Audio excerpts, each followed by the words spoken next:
आपको लगता है सब कुछ ख़त्म हो चुका है, सब समाप्त हो चुका है, अब कुछ नहीं हो सकता है।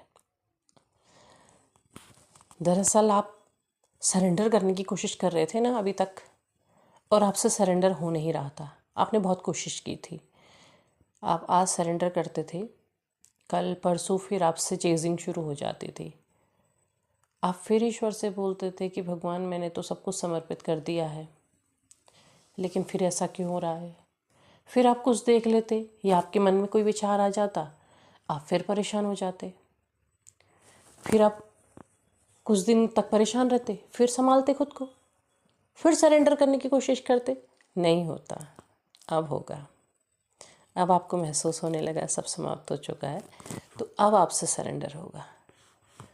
क्योंकि जब तक चीज़ों को आप समाप्त नहीं करते हैं, आप समर्पण नहीं कर पाते हैं।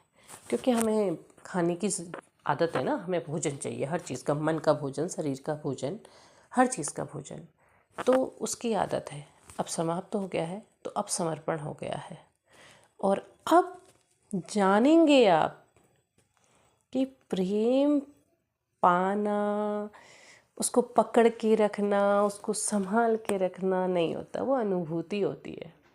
और जिस दिन वो अनुभूति आती है, उस अनुभूति में आनंद ही आनंद होता है, दुख नहीं होता है।